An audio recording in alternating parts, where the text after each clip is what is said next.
Assalamualaikum warahmatullahi wabarakatuh. Bismillahirrahmanirrahim. Alhamdulillahirabbil alamin. Nahmaduhu wa nasta'inuhu wa nastaghfiruh. Wa na'udzu billahi min shururi anfusina wa min sayyiati a'malina. May yahdihillahu fala mudilla lahu wa may yudlil fala hadiya lahu. Asyhadu an la ilaha illallah wahdahu la syarika lah wa asyhadu anna Muhammadan abduhu wa rasuluhu la nabiyya ba'd. Allahumma fasalli wa sallim wa barik ala sayyidina wa habibina wa syafi'ina wa maulana Muhammadin wa ala alihi wa ashabihi wa man tabi'ahum bi ihsanin ila yaumiddin, amma ba'du.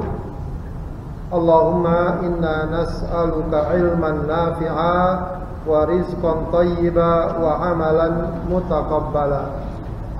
Ibu-ibu sekalian yang dimuliakan Allah Subhanahu wa taala, alhamdulillah pada pagi hari ini kita kembali dapat hadir dan berkumpul dalam majlis ilmu ini. Mudah-mudahan kehadiran kita dicatat sebagai ibadah dan amal soleh di sisi Allah Subhanahu wa taala. Amin ya rabbal alamin. Baik, ibu sekalian, seperti biasa kita awali pengajian kita dengan melancarkan doa-doa kita, ya.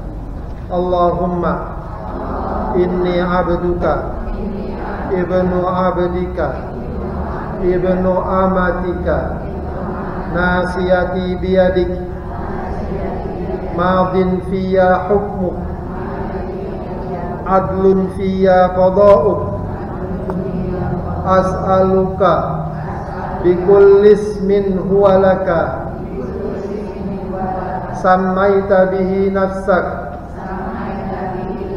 aw anzaltahu fi kitabik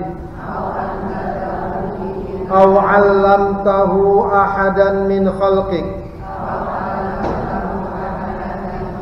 aw ista'tharta bihi fi 'ilmil ghaibi 'indak an taj'alal qur'ana rabi'a qalbi wa nura sadri wa jalaa'a huzni wa dhahaba hammi. Rabbi auzi'ni an ashkura ni'mataka allati an'amta 'alayya wa ala walidayya wa an a'mala salihan tardahu wa aslih li fi dhurriyyati inni tubtu ilaika wa inni minal muslimin. Baik, Bapak sekalian, kita akan membahas pada kali ini tafsir surat Al-Ma'un, ya. Setelah sebelumnya kita sudah membahas surat Al-Kautsar dan juga sebelumnya surat Al-Fil dan seterusnya. Baik, kita baca dulu sama-sama. Dengarkan dahulu, nanti diikuti.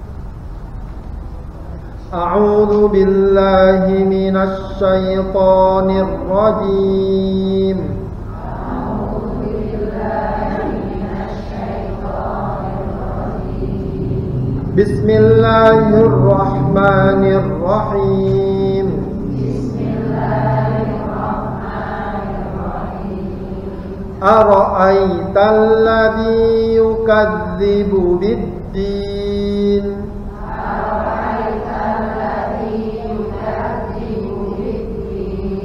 Fadzālikal ladzī yad'ul yatīm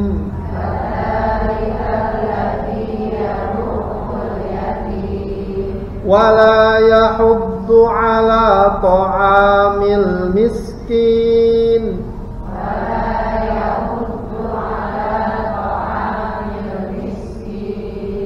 Fawailul lil musallin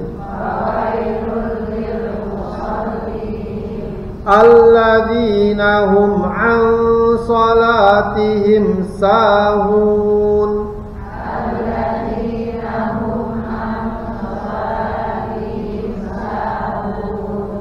alladzina hum yura'una wa yamna'unal ma'un.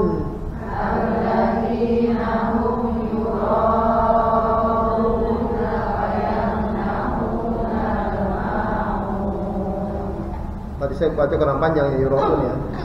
Itu namanya mat apa? Yura'un mat apa, Bu? Mat wajib muttasil. Ya, itu memang harus panjang.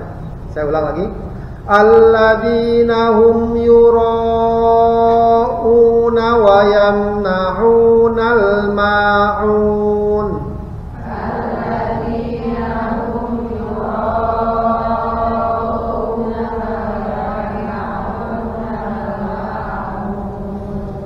Baik, Ibu sekalian yang dimuliakan Allah Subhanahu wa taala, surat yang akan kita bahas pada pertemuan kali ini adalah surat Al-Ma'un. Ya, kalau di kita biasa orang nyebutnya surat Ar-Ra'aita. Ya, biar gampang karena itu ayat pertama. Sedangkan Al-Ma'un itu kalimat atau kata yang diambil dari akhir surat ini. Ya, wa yamna'unal ma'un. Ya, maka surat ini dikenal dengan nama surat Al-Ma'un. Ya, surat Al-Ma'un surat keberapa dalam Al-Quran? 107. Ya, urutannya surat nomor 107. Ya, terdiri dari 7 ayat. Ya, muatan surat ini berbicara tentang apa? Tentang keimanan. Ya, tentang keimanan secara khusus, keimanan kepada hari akhir, ya, dan juga korelasi atau indikasi keimanan dengan kehidupan sosial. Nah, ini menarik ya, bahwa keimanan ini seharusnya memiliki indikasi. Ya, orang sekarang bilang indikator pencapaian. Indikasinya apa kalau seseorang itu beriman kepada Allah, beriman kepada hari akhir? Salah satu indikasinya adalah kehidupan sosialnya yang bagus, ya, yang suka menolong, suka berbagi dan seterusnya. Ya, itu namanya korelasi. Nah, surat Al-Ma'un ini menitik beratkan pada hal tersebut diantaranya. Ya, di samping juga berbicara nanti soal keikhlasan, ya, atau juga dengan kata lain menghindari sikap riya dalam ibadah. Sisi lain dari surat Al-Ma'un ini, ya, yaitu memberikan sebagian gambaran tentang apa? Sifat-sifat orang munafik. Sifat-sifat orang munafik. Karenanya para ulama memang itu berbeda pendapat terkait surat Al-Ma'un ini, apakah termasuk surat Makkiyah atau Madaniyah. Apakah turunnya di Mekah sebelum hijrah atau turunnya di Madinah sesudah hijrah. Ya, meskipun umumnya para ulama mengatakan bahwa surat Al-Ma'un adalah surat Makkiyah. Karena pertama berbicara tentang apa? Keimanan. Karena ciri surat Makkiyah itu intinya atau isinya adalah soal keimanan, apalagi keimanan kepada hari akhir. Itu diantara muatan atau ciri dari surat Makkiyah. Kemudian juga dikatakan bahwa surat ini sebab turunnya atau sababun nuzulnya terkait dengan tokoh-tokoh kafir Quraisy, ya, beberapa tokoh ya. Nanti disebutkan misalnya Walid bin Mughirah, ada juga yang mengatakan Abu Sufyan, terkait dengan sikap dan perilaku mereka terhadap anak yatim dan orang miskin. Ya, dan itu tokoh-tokoh kafir Quraisy. Ya, berarti karena sebab turunnya terkait mereka, karena mereka, ya, maka surat ini turunnya di Mekah, begitu ya. Tapi ada yang mengatakan bahwa surat ini Madaniyah. Kenapa? Karena pertama berbicara tentang salah satunya, ya, berbicara tentang orang munafik. Orang munafik itu adanya di Mekah atau di Madinah? Di Madinah. Orang munafik adanya di Madinah. Sedangkan ini berbicara tentang kemunafikan. Salah satunya masalah riya. Ya. Dan juga nanti ada pemahaman tentang zakat. Ya, jadi di antara makna al-maun juga adalah zakat. Ya, dan zakat sebagaimana kita ketahui baru disyariatkan pada tahun kedua Hijriah, 2 tahun setelah Rasulullah hijrah ke Madinah. Karena itu ada yang mengatakan bahwa surat ini madaniyah. Ya, jadi itu memang latar belakang kenapa ada yang berpendapat makkiyah atau madaniyah. Tapi wallahu alam, umumnya dalam kitab-kitab tafsir para ulama mengatakan bahwa surat Al-Maun ini makkiyah. Baik. Tadi kita baca suratnya, ya, kita pahami dan kita coba dalami makna atau pemahaman tentang surat ini. Sebagaimana saya katakan, secara dasar kita merujuk kepada tafsir Al-Jalalain yang dikarang dan disusun oleh siapa, Bu? Tafsir Jalalain, ingat nggak? Kenali pengarangnya, ya, karena kita telah mengambil ilmunya. Ya. Siapa namanya? Ada 2 pengarangnya. Pertama apa? Jalaluddin As-Suyuti. Pengarang kitab Jalalain pertama siapa? Jalaluddin As-Suyuti. Yang kedua siapa? Jalaluddin Al-Mahalli. Jadi dua-duanya namanya Jalal, maka dibilang Jalalain. 2 orang Jalal namanya. 2 orang yang namanya Jalal. Pertama Jalaluddin As-Suyuti. As-Suyuti. Suyuti itu nama dari sebuah kota di Mesir. Asyut, ya. Mungkin yang pernah ke Mesir bisa tahu itu nama kota dan dia kelahiran di sana. Jalaluddin As-Suyuti. Yang kedua Jalaluddin Al-Mahalli. Ya, beliau sangat dikenal, ya. Kalau Jalaluddin As-Suyuti sangat dikenal sebagai ulama tafsir, ya, juga dalam kajian fikih beliau banyak dirujuk dan menjadi referensi dalam ajaran Islam. Baik. Allah Subhanahu wa taala berfirman, "Ara'aital ladzi yukadzibu bid-din." Ya, maka dikomentari atau ditafsirkan oleh beliau bil jazaa'i wal hisabi. Ai hal araftahu wa illam ta'rifu fadzalika, dan seterusnya. Ara'aita, ya. Ara'aita, a-nya itu namanya disebut apa? Hamzahnya. Sama kayak kemarin kita baca surat Al-Fil, alam taro. A-nya, hamzahnya, alifnya itu disebut apa? Hamzah istifham. Hamzah yang mengandung apa? Pertanyaan. Hal, apakah? Ro'a itu melihat, ro'a ya ro' melihat. Cuma di sini dimaksud mengetahui. Ya, ara'aita, apakah kamu tahu? Ya, kalau bahasa harfiahnya, apakah kamu lihat? Alladzi yukadzibu bid-din. Orang yang yukadzibu, apa yukadzibu? Mendustakan. Kadzaba yukadzibu, mendustakan. Ya, kadzaba yakdzibu, berdusta. Orangnya disebut kadzib. Kalau udah sering dusta namanya apa? Kadzab. Kalau pendustanya udah bohong banget, namanya apa? Kadzab. Makanya ada nabi palsu pada masa Abu Bakar As-Siddiq, dijuluki sebagai apa? Siapa namanya nabi palsu? Musailamah Al-Kadzab. Sangat berdusta. Baik, ara'aital ladzi yukadzibu bid-din. Apakah kamu tahu orang yang mendustakan bid-din? Biasa kita mengartikannya mendustakan agama, tapi dalam banyak tafsir ad-din di sini maknanya apa? Di sini dikatakan bil jazaa'i wal hisab. Mendustakan adanya pembalasan dan perhitungan. Maksudnya apa? Pembalasan dan penghitungan di hari kiamat.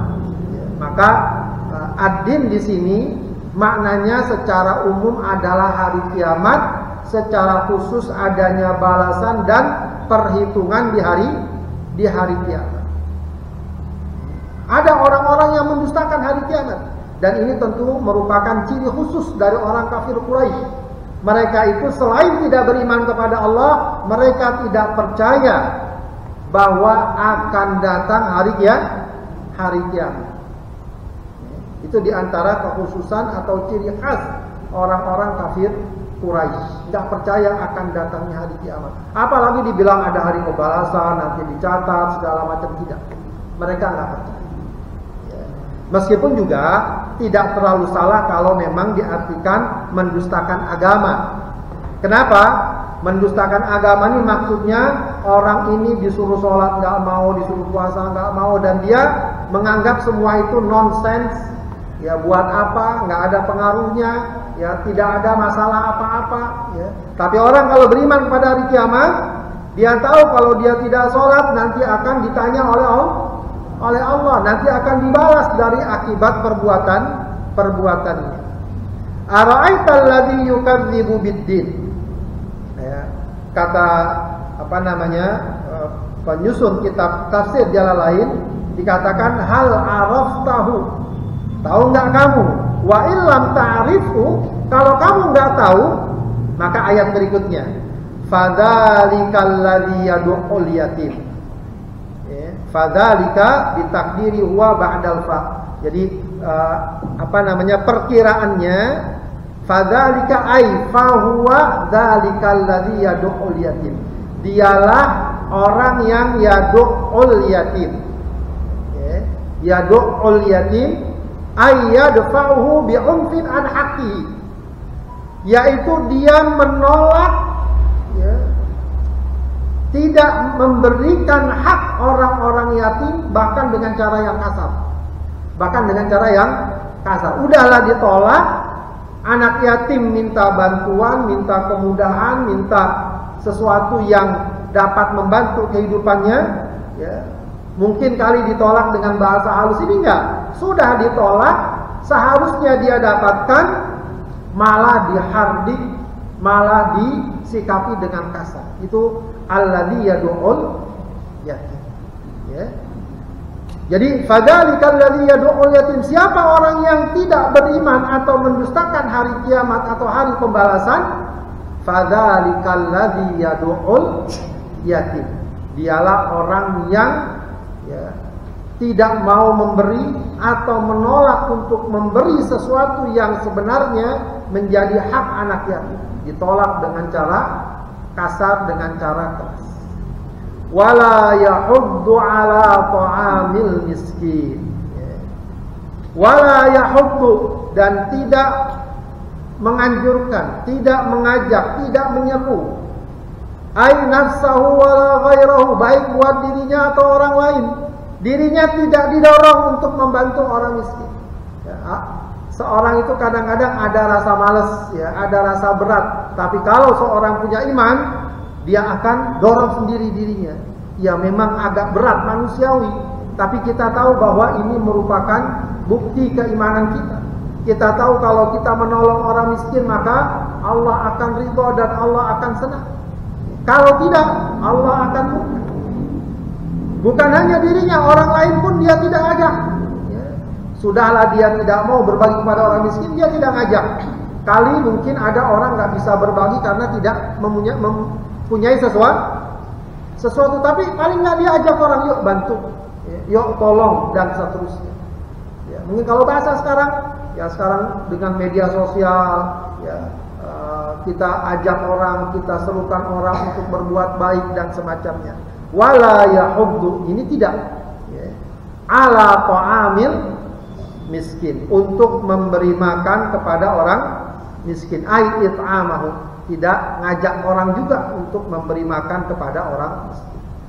Nazalat fil As bin Wa'il, dikatakan bahwa surat ini turun kepada seorang atau salah seorang tokoh kafir Quraisy namanya Al-As bin Wa'il atau Al-Walid bin Mughirah. Ada juga mengatakan Al-Walid bin Mughirah. Dalam beberapa tafsir disebutkan juga terhadap Abu Sufyan. Ketika itu Abu Sufyan belum beriman. Baik, ini tafsir dari ayat-ayat tersebut ya, dari ayat-ayat tersebut. Mungkin tadi yang menjadi catatan adalah terkait dengan ad-din ya. Kenapa ad-din diartikan pembalasan? Karena itu memang makna dasarnya.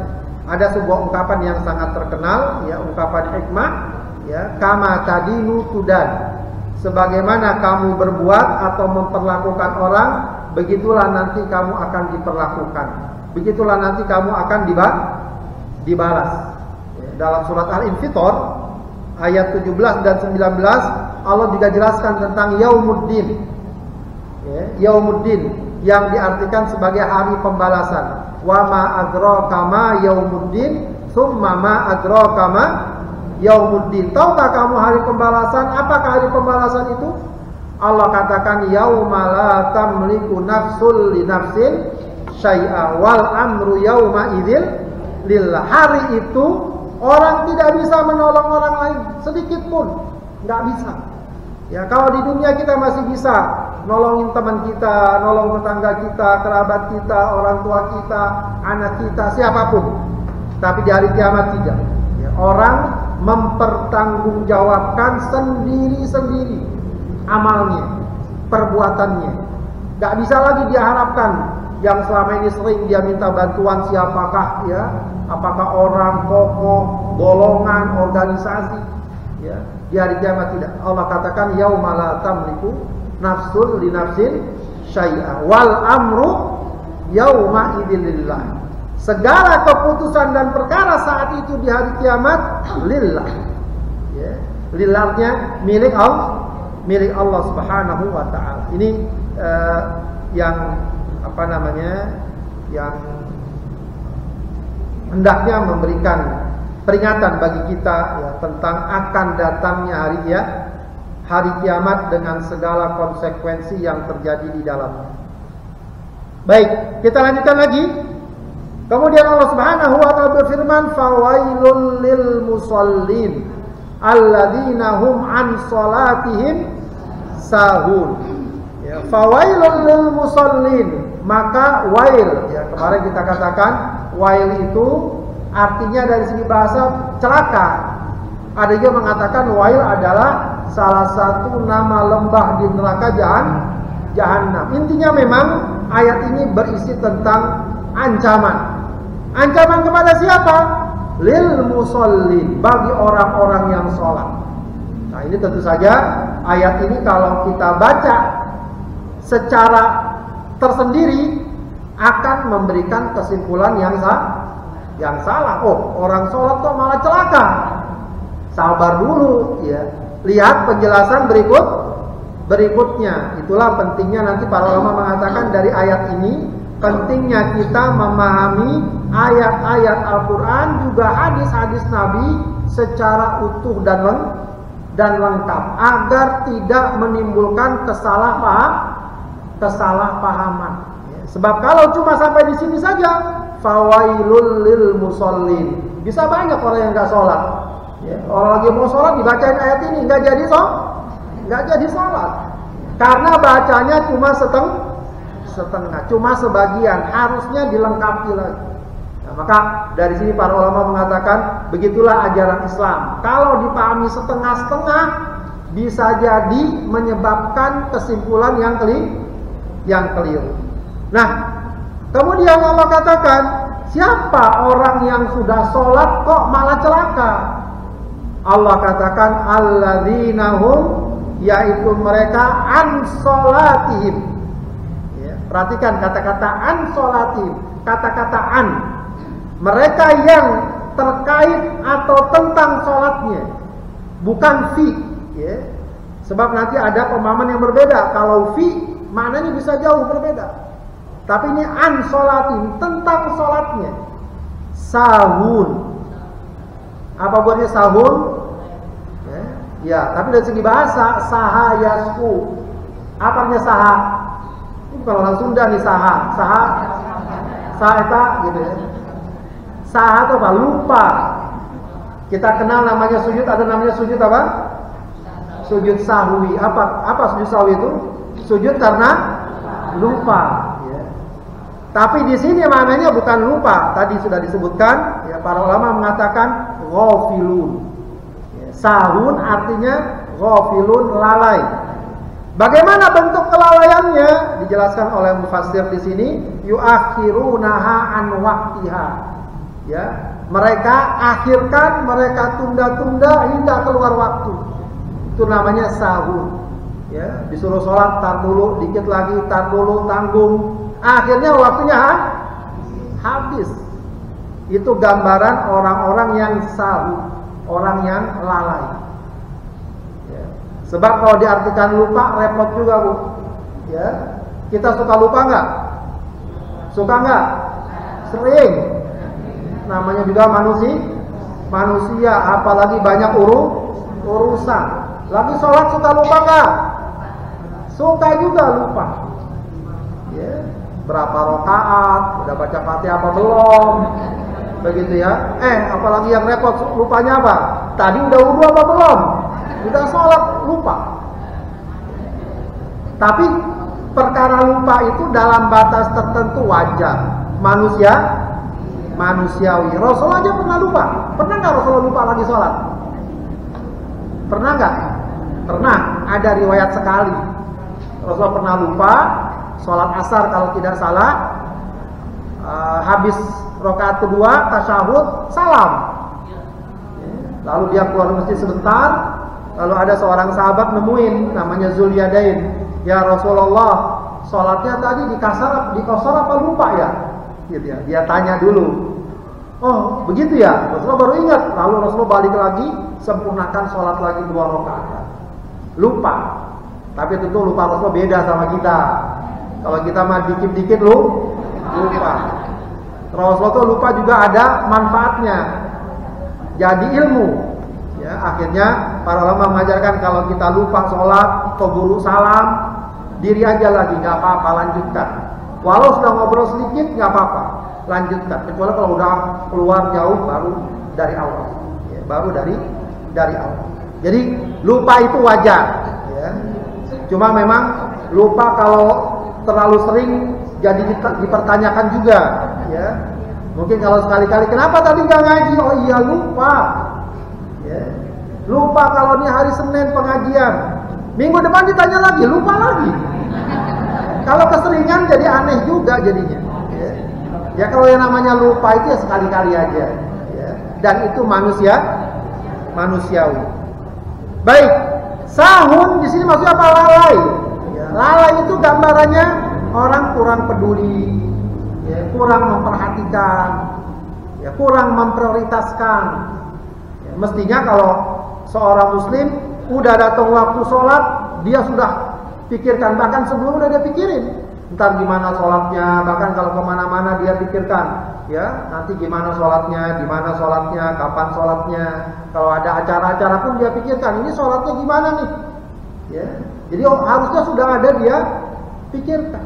Ya, sehingga kalau ada hal apa-apa dia sudah bisa antisipasi, sudah bisa perkirakan, ya, tidak terlambat sholatnya dan seterusnya. Tapi banyak orang yang nggak peduli sholat, ya, karena kesibukan, karena ini, karena itu, akhirnya ya dilalaikan. Alladzina hum an sholatihim sahun. Ya. Baik, meskipun memang para ulama menjelaskan pemahaman sahun di sini macam-macam, ya, banyak pemahamannya.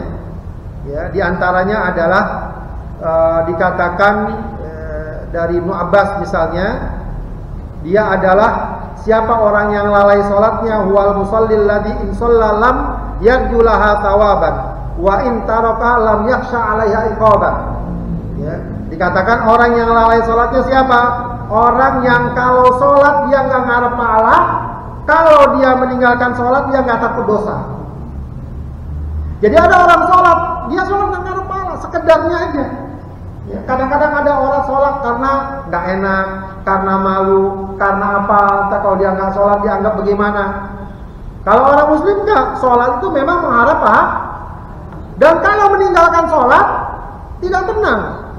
Tapi orang seperti ini, orang yang celaka sholatnya adalah orang yang apabila dia nggak melaksanakan sholat atau bahkan ketinggalan sholat, terlambat sholat, dia merasa takut, merasa khawatir. Apalagi kalau sampai meninggalkan sholat. Jangan sampai orang merasa meninggalkan sholat senyum-senyum saja, cengengesan aja ya. Udah nggak sholat, ya. Tapi santai saja. Tidak ada rasa takut. Nah itu gambaran yang Allah katakan fawailul lil musallin. Ya. Dan yang lain juga pemahaman fawailul lil musallin alladzina hum an sholatihim sahun. Orang yang lalai sholatnya adalah orang yang menunda sholatnya hingga keluar waktu, menunda dengan sengaja. Ya wallahu alam kalau dia akhirnya sampai keluar waktu, namun situasinya sangat mendesak dan dia tidak sengaja, apalagi kalau memang uzur yang dibenarkan dalam syariat ya, ada dua uzur yang syariat membenarkan atau tidak mengatakan dosa orang yang melakukannya. Ya, tidak sholat pada waktunya. Siapa? Orang yang tidur dan orang yang lupa. Man nasiya man nama an sholatin aw nasiha, kata Rasulullah, falyusalliha idza dzakara.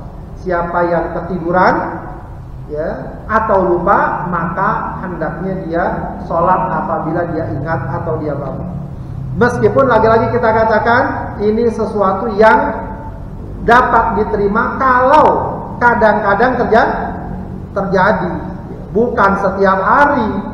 Mentang-mentang boleh orang tidur lewat waktu, setiap hari dia niatin tidur jam 3 pagi, bangunnya jam 8 pagi, lewat. Bahkan boleh Pak Ustadz, bukan begitu pemahaman. Pemahamannya tetap niat bangun subuh. Cuma mungkin saja seseorang suatu kali mungkin sangat lelah, sangat ngantuk, sehingga dia bangun ketika sudah siap. Baik. Ada juga memang yang mengatakan alladzina hum an sholatihim sahun adalah orang yang tidak menyempurnakan sholatnya. Sholatnya ya dilakukan dengan seadanya, tidak melaksanakan rukunnya, tidak melaksanakan kewajiban-kewajibannya, ya sekedarnya. Ya, kadang-kadang boleh jadi sholatnya tidak memenuhi kriteria sahnya. Dia sholat, tapi sholat begitu aja. Ya, tidak peduli dengan ketentuan-ketentuannya. Kan sholat harusnya apa? Tenang, khusyuk, tumanina, begitu ya. Makanya pernah pada masa Rasulullah, dan ini dijadikan sebagai patokan sholat. Ya. Ya, ada seorang sahabat datang masuk masjid, Rasul lagi duduk tuh ya di pojok gitu. Dia sholat nih. Sholat, habis sholat dia datang ke Rasulullah. Assalamualaikum ya Rasulullah. Ya. Maka Rasulullah bilang apa? Sholli fa innaka lam tusalli. Irji' fa sholli fa innaka lam tusalli. Kamu balik lagi sholat. Rasulullah bilang belum sholat. 2 kali begitu, datang lagi dibilang begitu lagi. 3 kali begitu, dibilang begitu lagi sama Rasulullah. Maka minta, ya Rasulullah saya nggak bisa sholat lebih dari ini. Ajarkan saya sholat. Maka Rasulullah ajarkan sholat itu begini. Artinya maksudnya jangan sampai orang sholat sekedarnya saja, yang penting udah sholat. Usahakan lakukan dengan sebaik mungkin, lakukan minimal rukun-rukunnya. Ya. Bagus kalau juga sunnah-sunnahnya dilakukan agar sholat kita lebih baik. Dari aspek waktunya sebaiknya dilakukan di awal waktu. Kalaupun mungkin tertunda, jangan sampai akhir waktu, jangan sampai waktunya sudah lewat. Itu bisa masuk kepada ancaman Allah, alladzina hum an sholatihim sahun. Ya. Baik, Allah Subhanahu wa taala mengatakan tadi sebagaimana katakan an sholatihim. Memang ini kaitannya tentang sholat, bukan saat sholat. Ya, bukan saat sholat. Makanya ada ulama yang mengatakan ya, untung ayat ini bunyinya ya, kata seorang ulama, alhamdulillahilladzi qala an sholatihim. Untung ayat ini bunyinya apa? An sholatihim, alladzina hum an sholatihim, yaitu orang yang tentang sholat mereka lalai. Ya, bukan, Allah tidak mengatakan alladzina hum fi sholatihim sahun. Orang yang dalam sholatnya lalai. Jadi lagi sholat ya, namanya manusia ya, kadang-kadang ada aja godaannya. Ya, nyari kunci di mana-mana nggak ketemu, pas sholat ingat. Pernah nggak begitu, Bu? Saya juga pernah. Ya begitulah manusia, lagi sholat kemana-mana pikirannya segala macam. Ya, kalau seandainya ayatnya alladzina hum fi sholatihim sahun, kata ulama tadi, kita bakal kena, kita bakal terancam. Tapi Allah Maha kasih sayang, Allah Maha pemurah. Ya mungkin saat sholat lupa, saat sholat mungkin kurang khusyuk, itu masih bisa diterima insya Allah selagi kita terus berusaha memperbaiki sholat kita. Ya, jadi ayat ini tentang sholat kita. Ketika seorang kurang peduli, ketika seorang kurang perhatian dengan sholatnya, atau ketika dia sholat sekedarnya tidak mengharap pahala, tidak takut dosa kalau dia tinggalkan, itu yang dimaksud tentang alladzina hum an sholatihim sahun. Kemudian alladzina hum, ya, jadi alladzina hum yura'un. Siapa orang yang lalai sholatnya? Orang yang siapa orang yang celaka dengan sholatnya? Orang yang lalai tentang sholatnya. Dan alladzina hum yura'un.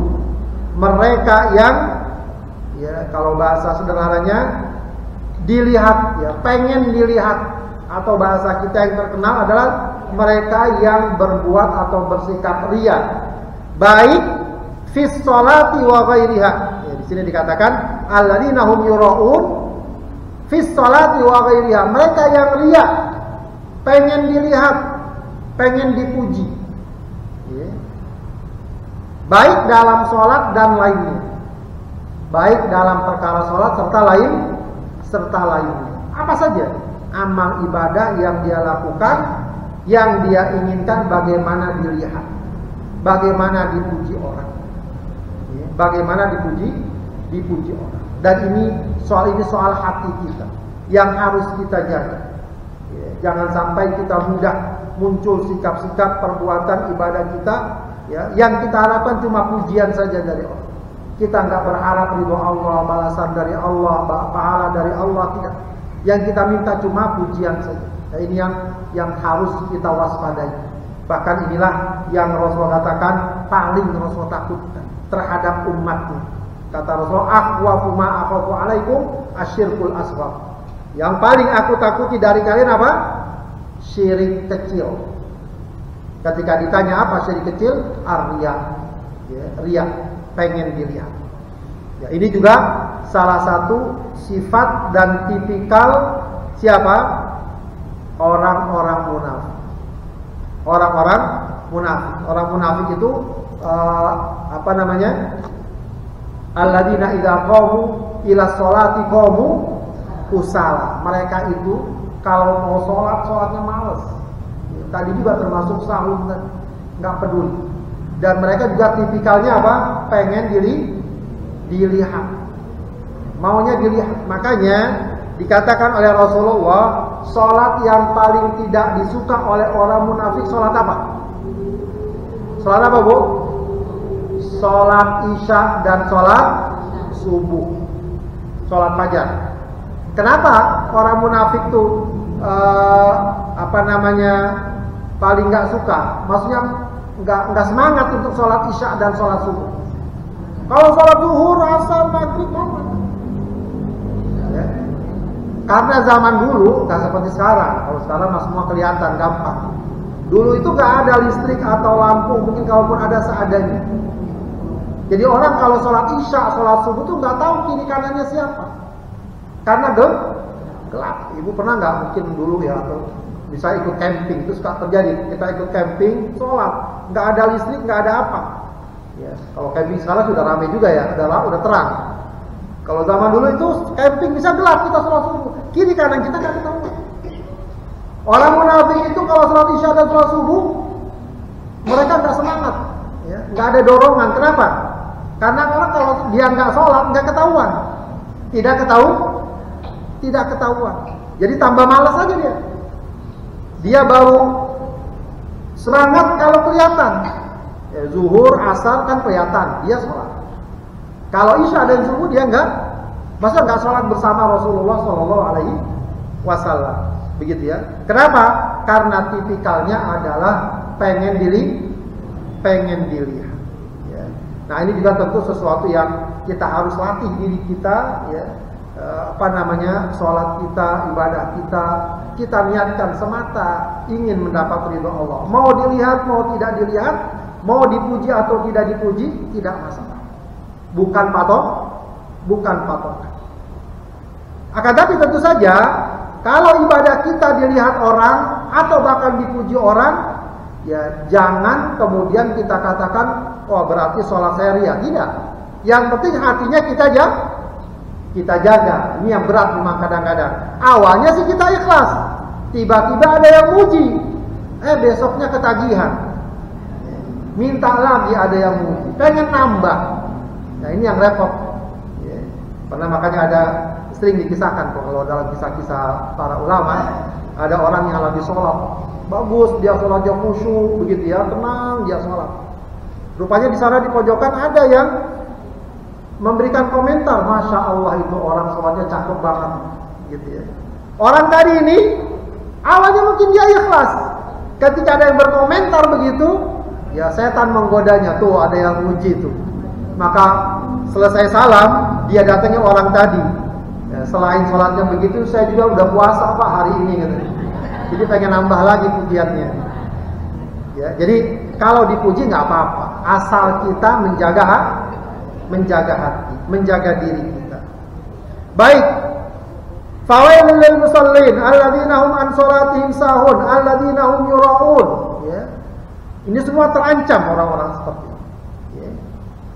Bukan hanya orang munafik, orang muslim pun kalau dia kurang menjaga dirinya, maka ya, khawatir saja. Ya. Maka tentu saja kita harus mengingatkan diri kita agar perhatian ya dan fokus terhadap sholat kita dan fokus dengan keikhlasan setiap amal kita. Satu lagi, sikap dan perkara yang juga hendaknya kita hindari, ya karena ini ciri orang yang celaka, bisa juga dikaitkan dengan sebelumnya ciri orang yang mendustakan agama. Apa dia? Wa yamna'unal ma'un. Mereka tidak mau mencegah dari al-ma'un. Apa artinya al-ma'un? Ya, ada dua makna al-ma'un, bahkan tiga. Ya, al-ma'un ada yang mengartikan perkakas, awan, terkakas. Ya, maka di sini pun diartikan kal ibroh, seperti apa? Ibroh itu apa? Jarum. Faas, al-faas, kapak. Ya, mungkin golok juga. Al-kider. Apa bu kider? Gider. Kalau orang Arab bilangnya gider. Gider itu panci. Wal qas'ah, qas'ah itu nampang. Maksudnya apa? Perkakas sehari-hari yang kadang-kadang orang butuh ya sekedar untuk pinjam. Ya, ada tetangga ngomong sama tetangganya, ntar saya mau datang banyak tamu nih, piringnya kurang, boleh nggak pinjam piring 2 atau 3 atau 5? Nah, kalau orang yang tadi ini, yang celaka tadi ini, ya, ketika tetangganya pinjam, tetangganya butuh, dia nggak peduli, nggak mau. Aduh nggak ada, dengan dicari-cari alasan untuk tidak mau membantu. Paling sekedar pinjamin piring, apa susahnya? Atau perkara-perkara sehari-hari. Makanya al-ma'un juga ada yang mengartikan bukan perkakas. Ya. Ada yang mengartikan al-ma'un itu adalah ma'yu'anu ya, fihil khalq. Ya. Apa istilahnya? Sesuatu yang dapat menolong seseorang. Ma'yu'anu lil khalq. Sesuatu yang dapat membantu seseorang, apa saja, bukan hanya perkakas. Oh, ini lebih luas maknanya. Ya. Ada tetangga butuh misalnya halaman rumah kita, ya kadang-kadang suka ada kan. Kita mau ada acara nih, halaman kita nggak cukup, bisa nggak pinjam halaman tetangga buat parkir kayak, buat apa kayak, buat masak, gitu kan suka begitu. Nah itu artinya membantu urusan-urusan dan memudahkan urusan tetangga kita, orang dekat kita dan seterusnya. Begitu ya. Itu namanya al-ma'un, yang keseharian. Yang keseharian. Mungkin kadang butuh tangga gitu ya. Kita punya tangga. Saudara kita lagi butuh apa? Pinjam, kasih saja. Ya. Kalau tidak, ya maka ini ciri tadi. Ciri orang-orang munafik, ciri orang-orang yang mendustakan hari kiamat. Begitu ya.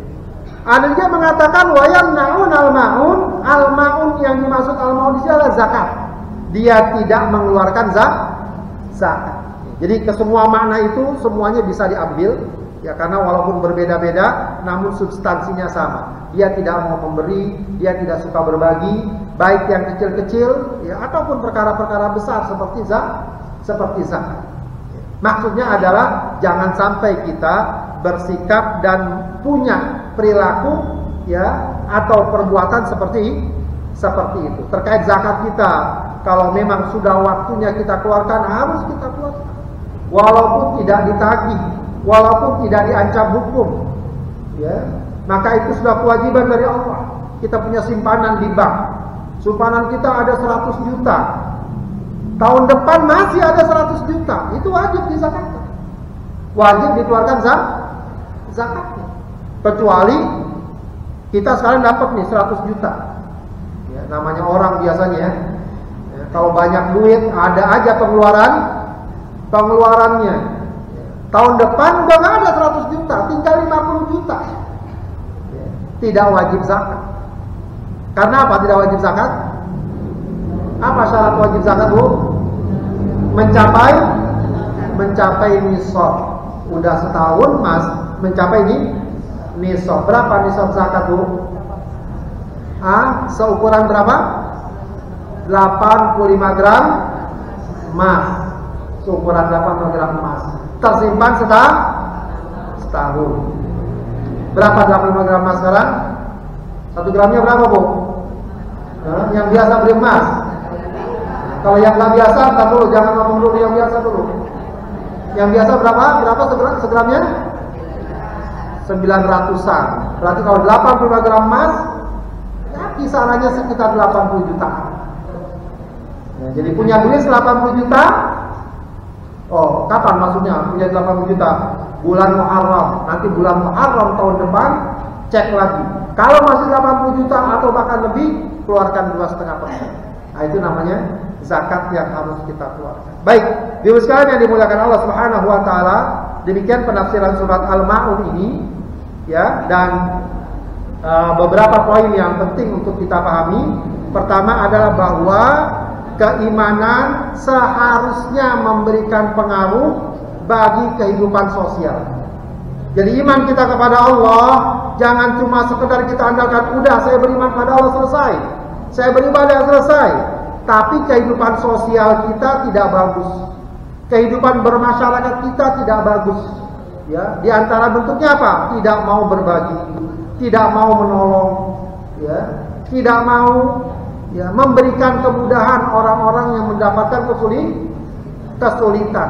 Maka ini semestinya tidak boleh terjadi. Sebab sifat-sifat seperti itu bukan sifat orang yang beriman. Kemudian secara khusus surat ini juga ya mengingatkan kita untuk peduli dengan anak yatim, dengan orang miskin, ya. Setidaknya ya, apakah kita mungkin bekerja sama dengan apakah lembaga yatim atau teman-teman, ya, kita lakukan sesuatu yang dapat membantu orang miskin, membantu anak yatim, ya, itu juga satu hal yang hendaknya kita perhatikan. Kemudian dalam surat ini juga ada satu peringatan atau ajaran penting, yaitu apa? Ikhlas dalam amal. Ya, kita selalu ingatkan diri kita untuk menjaga keikhlasan dalam setiap amal perbuatan. Ya, sebab kata para ulama, ya, niat itu, keikhlasan itu, ya, akan membuat satu amal yang sepintas kecil menjadi besar. Ya. Tapi kebalikannya, gara-gara niat yang salah, amal yang besar jadi kecil. Ya. Amal yang besar jadi kecil. Kata Ibnu Mubarak, kam min saghirin yu'azzimuhun niyyah wa kam min 'azimin yusaghiruhun niyyah. Betapa banyak perkara kecil jadi besar karena niatnya. Tapi betapa banyak perkara besar jadi kecil karena niat. Maka penting menjaga niat. Ya. Jangan mudah kita ya ingin sekedar dalam amal kita, ingin dilihat orang, dipuji orang, dan seterusnya. Kemudian tentu saja surat ini juga mengajarkan kita untuk peduli, prioritas ya terhadap sholat kita. baik dari segi waktu pelaksanaannya atau juga pelaksanaan itu sendiri. Ya, kita usahakan melakukannya di awal waktu, ya, dan juga memperhatikan pelaksanaannya, syarat dan rukunnya. Ya, surat ini juga mengandung ajaran agar kita mudah menolong orang, mudah berbagi, khususnya orang-orang dekat kita, apakah kerabat kita, apakah tetangga kita, apalagi kalau mereka mendesak malam-malam mungkin bangunin kita karena ada keluarganya sakit, pengen butuh pinjam mobil, dan kita tidak ada masalah, ya diberikan. Ya. Toh mereka juga tidak setiap saat melakukan hal itu, kadang-kadang saja. Ya, maka ketika hal itu terjadi, hendaknya kita jadi orang yang mudah membantu dan mudah menolong saudara kita. Ya, maka wallahu alam, saya sering dengar ya, dan mungkin kita juga sering dengar bagaimana seorang tokoh yang kemudian punya lembaga sosial yang sangat luar biasa, ya, yaitu Kiai Haji Ahmad Dahlan. Ya, itu salah satu yang menginspirasi lahirnya program-program sosial adalah dari surat Al-Ma'un. Maka ketika beliau membaca surat ini, menafsirkannya, maka beliau ajak ya, jamaah dan kaum muslimin untuk ya, membuat program-program sosial. Ya, sehingga sangat dikenal sekarang itu organisasi Muhammadiyah itu memiliki program sosial yang luar biasa. Ya, yang bahkan dikatakan kalau dihitung asetnya itu tidak ada konglomerat yang menyamainya. Dan yang sangat dahsyat itu menjadi milik umat, menjadi wakaf, bukan milik pribadi, dan itu akan terus mengalir sampai hari kiamat. Itulah dahsyatnya kalau orang ya berbagi, orang suka membantu, ya, apalagi kalau dalam bentuk wakaf. Ya, di Mekah, Madinah itu banyak hotel-hotel yang disebut wakaf Utsman bin Affan. Itu luar biasa, orangnya udah berabad-abad sampai sekarang wakafnya ada. Ya, itu gambaran ya betapa ketika kita suka berbagi, maka insya Allah akan selalu lahir kebaikan. Ya, jadi kalau dalam ekonomi sering orang bicara apa Bu? Pendapatan yang kita dapat tanpa kerja, ngalir sendiri masuk ke uangnya. Apa tuh istilahnya? Apa Bu? Jadi kita nggak ngapa-ngapain, duit datang aja. Ya passive income. Ya, enak udah kayak gitu. Ya kita duduk aja, datang tiap bulan duit. Mau nggak kayak gitu? Mau banget ya. Cuma siapa yang mau bagi? Ya. Passive income. Biasanya orang passive income itu dia punya apalah ya, aset, investasi, disewakan, di apa, begitu ya. Nah, pahala juga begitu. Ya. Kita pengennya ada passive income pahala. Salah satu caranya apa? Wakaf, suka berbagi. Ya, wakaf yang paling dianjurkan. Sekarang lagi banyak memang dikembangkan wakaf. Kenapa? Karena orang kalau sudah wakaf itu barangnya tetap tidak akan berubah. Yang ada adalah pahalanya mengalir terus dalam kehidupan. Baik, terakhir surat ini memberikan pelajaran bagi kita bahwa memahami Al-Quran hendaknya utuh, tidak sebagian-sebagian, tidak sepotong. Ya. Karena kalau sebagian-sebagian khawatir akan muncul salah paham. Bacanya fawailul lil musallin, langsung selesai. Ya, langsung bilang sama orang, udah nggak usah sholat, orang sholat celaka.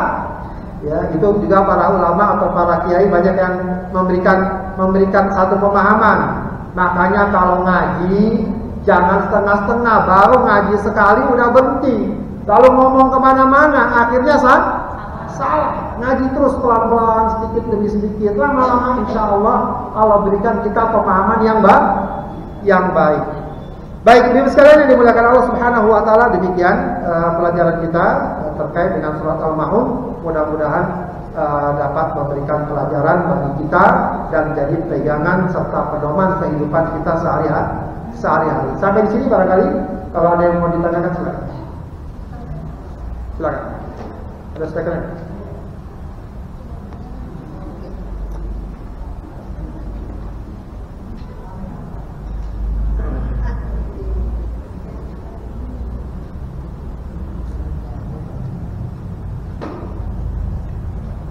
Assalamualaikum warahmatullahi wabarakatuh. Waalaikumsalam. Nanya Ustaz. Yang dikatakan lalai, batas waktu sampai berapa waktu orang dikatakan lalai untuk menjalankan sholat. Sepertinya jam 12 dari zuhur, tadi bilang baru jam 12 gitu, dan terjadi jam 1. Itu kan termasuk 1 jam lalainya. Yang kedua, bagaimana caranya kita mengajak orang untuk rajin berinfak, itu Pak Ustaz. Ada juga orang yang kaya kayaknya rada susah. Gimana caranya kita untuk mengajak orang ke taklim sini, pengajian atau belajar Al-Quran lah, walaupun hanya cuma sedikit gitu Pak Ustaz. Terima kasih. Assalamualaikum warahmatullahi wabarakatuh. Assalamualaikum warahmatullahi wabarakatuh. Ya, apa ukuran orang lalai itu? Apakah kalau dia tunda sholatnya barang 10 menit, setengah jam, sementara waktu sholat masih 2 atau 3 jam, apakah lalai? Wallahu alam, itu tidak termasuk lalai kalau masih wajar. Ya, tapi kalau sudah tinggal beberapa menit habis waktunya, dia biarkan, itu bisa termasuk lalai karena akan menyebabkan potensi dia sholat di luar waktu menjadi sangat besar. Ya, jadi kalau mungkin dia katakanlah lagi letih atau capek, sebentarnya habis masak udah azan, azan baru juga selonjoran dia azan. Ya, apalagi mama kan sebentar selonjoran dulu misalnya biar enak segar. Ya sekedar mungkin 10-15 menit insya Allah tidak masalah. Asal jangan keterusan selonjoran ngorok akhirnya. Bangun-bangun tinggal setengah 3 dan seterusnya. Nah itu yang juga harus diwaspadai. Makanya memang para ulama mengatakan kalau sudah masuk waktu sholat lalu dia ngantuk mau tidur belum sholat, kalau seandainya dia yakin masih bisa bangun dan waktu masih tersedia, ya tidak berdosa. Tapi kalau dia nggak yakin, kalau saya tidur bablas, ya, maka tidurnya makruh jadi. Bahkan dikatakan bisa berdosa kalau seandainya dia tidur lalu keluar waktu. Ya, jadi tinggal dilihat saja kalau memang apalagi itu perkara yang sesaat ya, mungkin dia saat itu sangat letih, sangat capek atau ada kesibukan tertentu, dia tunda sebentar, tidak masalah insya Allah. Tidak masalah. Cuma ini kalau bagi orang laki yang juga dipertimbangkan adalah usahakan selain di awal waktu juga sholat berjamaah. Kalau dia tunda sholat berjamaahnya ketinggalan, ya, maka hendaknya dia upayakan untuk tetap sholat berjamaah dia prioritaskan. Jadi begitu ya. Ya bisa dikatakan lalai atau tidak. Kalau misalnya tadi menunda waktunya terlalu lama atau jadi kebiasaan, ya khawatir nanti masuk bab kelalaian. Tapi kalau mungkin sekali waktu dengan kasus dan sebab tertentu dan masih wajar, insya Allah dia bukan lalai. Baik, kemudian soal mengajar kebaikan, ya memang tentu saja itu satu hal yang bagus ya. Tinggal kita tawarkan saja, tidak mengapa. Kadang-kadang problem mengajak orang ini karena kita merasa malu, nanti juga orangnya nggak mau, kita nggak enak. Ya kita niatkan saja ikhlas. Perkara orang mau ikut apa yang kita ajak, alhamdulillah. Kalau tidak, maka kita tidak punya kewajiban untuk mereka ikut atau menerima apa yang kita ajak. Itu wajar, di mana-mana begitu. Setiap ajakan kebaikan, tidak selalu semua orang akan menerima. Jangankan kita, Rasulullah ajakan kebaikannya ada yang menolak, apalagi kita. Jadi sekedar ngajak, nggak apa-apa diajak, ya, mungkin masih belum menerima, mungkin besok dan seterusnya. Mudah-mudahan suatu saat hatinya berubah, ya, ngajak sedekah dan seterusnya. Mudah-mudahan, ya, maka insya Allah akan ada sambutan atau respon positif. Wallahu a'lam.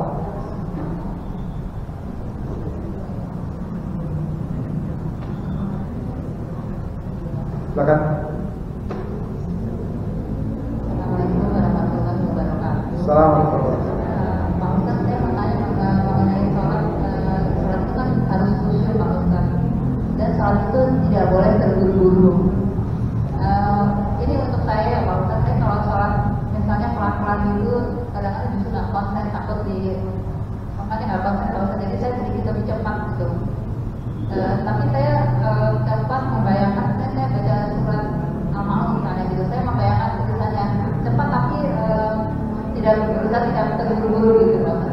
hukumnya seperti itu. Katanya kalau sholat di tempat kan di seperti setan gitu. Terima kasih. Baik. Pertama, soal khusyuk dalam sholat, para ulama mengatakan khusyuk dalam sholat itu sunnah. Dia bukan rukun sholat. Ya, dia bukan rukun sholat, tapi memang sunnah, dianjurkan. Maksudnya apa? Kalau orang nggak khusyuk sholatnya, apakah batal sholatnya? Tidak batal. Cuma ya tentu saja dia akan mempengaruhi kualitas dan nilai sholat di sisi Allah. Di sisi Allah. Artinya kalau lagi sholat kadang-kadang ada pikiran terlintas sana sini, usahakan dilawan.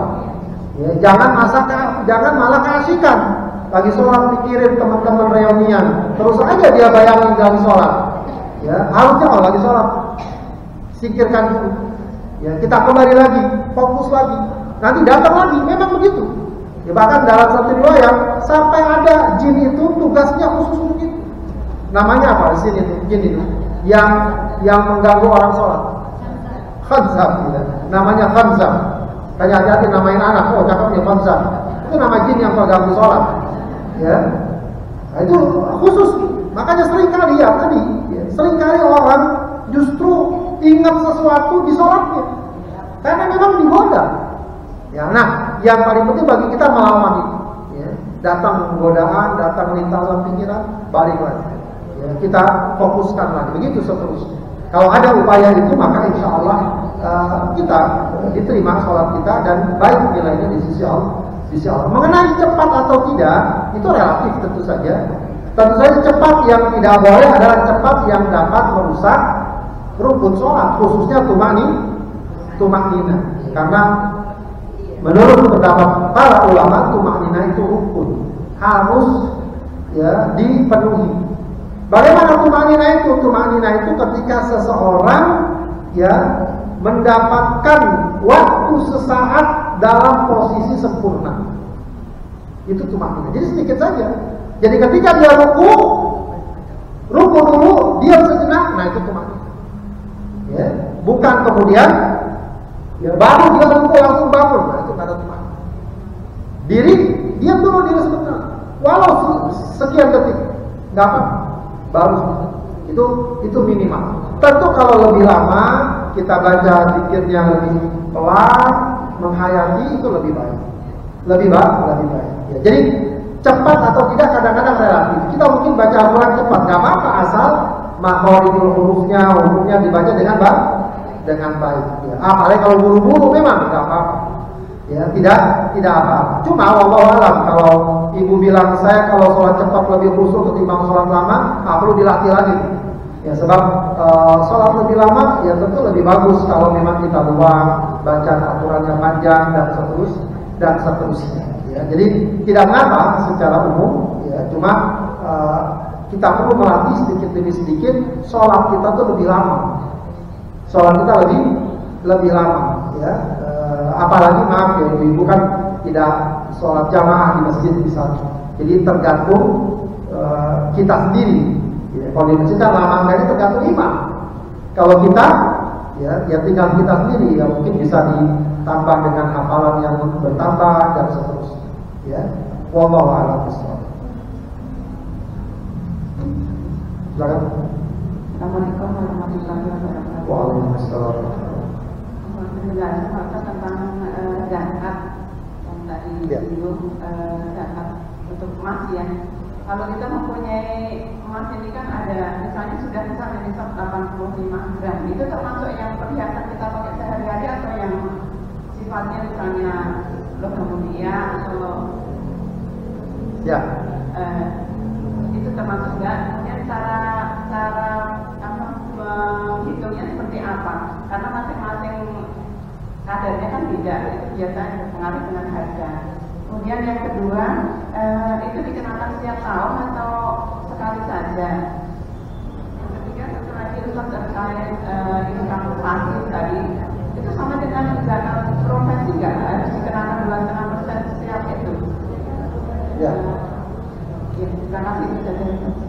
Assalamualaikum warahmatullahi wabarakatuh. Baik. Pertama terkait dengan zakat emas ya. Memang mayoritas para ulama, jumhur ulama mengatakan bahwa emas perhiasan itu tidak ada zakat. Ya, jadi kalau kita pakai emas kita jadikan perhiasan, maka itu tidak dizakat. Ya, cuma tentu harus kita pahami, bukan yang bentuknya perhiasan, tapi yang kita pakai. Ya, cuma kadang-kadang bisa jadi ada orang punya cincin, dia simpen aja nggak pernah dia pakai, buat pegangan. Ah, itu bisa jadi bukan perhiasan. Bisa nggak? Paham nggak Bu? Dia punya gelang gini, ya, mungkin warisan atau apa, dia simpen saja, ya, buat pegang. Itu namanya bukan perhiasan, itu namanya investasi. Yang berdasar kita apa? Yang kita pakai. Meskipun para ulama mengatakan ya yang wajar juga. Oh, kita pakai bererot dari sini sampai sana, itu bisa kena zakatnya. Yang wajar, yang biasa umumnya dipakai. Ya, cincin mungkin, ya gelang. Ya. Kalau semua 5 jarinya cincin ini, itu bisa kelebihan. Itu bisa kena zakat kalau kayak gitu. Ya, bisa kena zakat. Baik, jadi secara umum perhiasan para ulama mengatakan tidak ada zakatnya. Wallahu a'lam, kalau kita mau hati-hati dan kita keluarkan zakatnya itu lebih bagus. Karena ada sebagian ulama mengatakan walaupun untuk perhiasan kalau mencapai 1 nisab, ya, maka keluarkan zakat. Jadi misalnya dia punya perhiasan dipakai dan secara umum lebih dari 85 gram emas, atau mungkin dia punya 100 gram, dipakai memang. Kalau dia keluarkan zakatnya lebih bagus. Tapi kalau tidak, insya Allah tidak masalah. Karena itu pendapat mayoritas para ulama seperti itu. Baik, apakah dikeluarkan tiap tahun? Katakan tadi yang wajib zakat ya, emas disimpan. Yang lempengan itu, ya kita punya dinar atau apa, disimpan. 100 gram, ternyata 200 gram emas kita.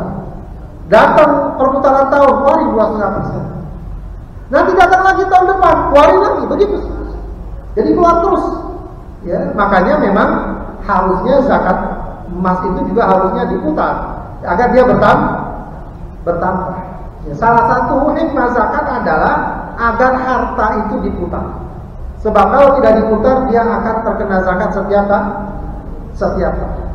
Ya, setiap tahun. Jadi kalau masih mencapai nisab, setiap tahun keluarkan zakat. Kecuali kalau sudah berkurang nisab. Baik, kemudian terkait dengan tadi passive income dan lain sebagainya, apakah ada zakatnya? Ya itu memang jadi bahan perdebatan ya, zakat profesi. Wallahu alam, lebih hati-hati dikeluarkan zakatnya. Setiap kita keluar mendapatkan, meskipun ini memang tidak terkait dengan masa haul, lebih hati-hati setiap kita dapatkan, maka kita keluarkan zakatnya 2,5%. Sebagaimana kita misalnya, sebagaimana yang banyak dipakai pendapat sekarang, yaitu zakat profesi. Kalaupun itu dia sudah mencapai nisab. Meskipun memang zakat profesi nisabnya agak rumit ya.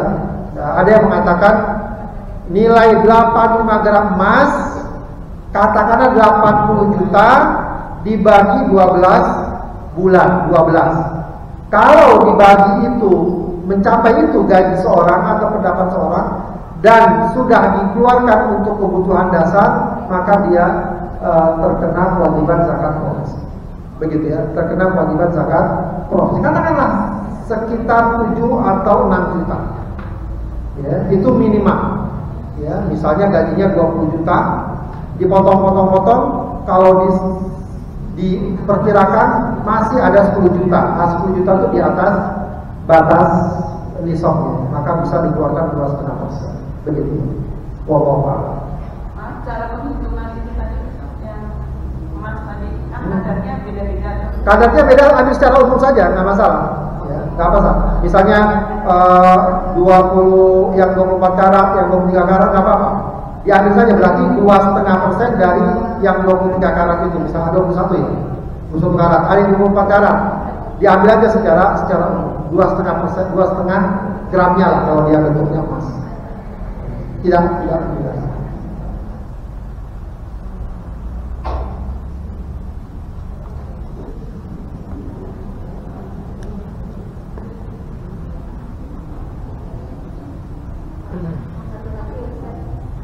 Silakan.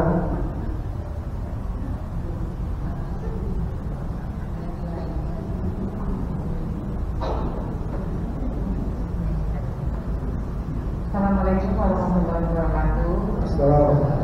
Pak Ustaz, saya mau nanya syarat sholat. Kalau misalnya kita kesiangan bangunnya jam 5:30, apakah itu masih kita perlu laksanakan kuliah itu? Udah begitu aja Pak Ustaz. Assalamualaikum warahmatullahi wabarakatuh. Assalamualaikum. Jadi Rasulullah nggak pernah itu kesiangan. Rasulullah pernah kesiangan, tapi jangan jadi alasan. Rasulullah nggak kesiangan apalagi saya. Jadi Rasulullah pernah dalam perang pulang perang Tabuk atau perang Khandaq gitu ya. Padahal udah pesan sama Bilal dibangunin ya, karena mungkin sampai. Ya. Rupanya Bilal juga kesiangan. Jadi akhirnya sama-sama kesiangan. Ketika bangun matahari sudah meninggi.